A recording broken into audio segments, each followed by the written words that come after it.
नई चुनौती। अखिलेश यादव ने लोकसभा चुनाव के लिए दिया बड़ा संदेश, गोरखपुर में भी होगा खेल। समाजवादी पार्टी प्रमुख अखिलेश यादव ने लोकसभा चुनाव के लिए रविवार को बड़ा संदेश दिया है। समाजवादी पार्टी के अध्यक्ष अखिलेश यादव ने बीजेपी पर संविधान और लोकतंत्र को खत्म करने की कोशिश का आरोप लगाते हुए रविवार को कहा कि इस लिहाज से प्रदेश का नगरीय निकाय चुनाव बेहद महत्वपूर्ण है और इससे आगामी लोकसभा चुनाव के लिए संदेश भी जाएगा। अखिलेश ने कहा, बीजेपी सरकार जनता से कई तरह के कर वसूलती है, लेकिन उन्हें कोई सुविधा नहीं देती। स्मार्ट सिटी के नाम पर इसने धोखा किया है और बड़े पैमाने पर भ्रष्टाचार हुआ। प्रदेश में हो रहे नगरीय निकाय चुनाव में सपा के उम्मीदवारों के प्रचार के लिए गोरखपुर, देवरिया और संत कबीर नगर पहुंचे सपा प्रमुख ने कहा, बीजेपी लोकतंत्र और संविधान को समाप्त कर रही है। महापौर चुनाव महत्वपूर्ण चुनाव है और मैं आप सभी से समाजवादियों को जिताने की अपील करूंगा। यहीं से लोकसभा चुनाव का संदेश जाएगा। यह बीजेपी की हार की शुरुआत भी होगी। गोरखपुर से सपा की महापौर पद की उम्मीदवार काजल निषाद के पक्ष में वोट मांगते हुए सपा प्रमुख ने कहा, बीजेपी दलितों, सर्वनों, अल्पसंख्यक और सभी का अपमान कर रही है।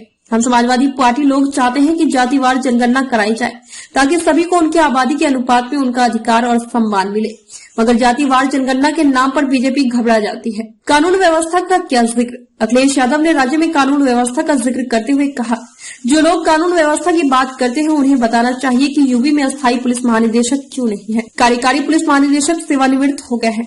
उनके स्थान पर जिन्हें नियुक्त किया गया है वह भी एक कार्यवाहक है जो अपने प्रदेश में पुलिस महानिदेशक को नियुक्त नहीं कर सकता। उससे कमजोर मुख्यमंत्री कोई और नहीं हो सकता है।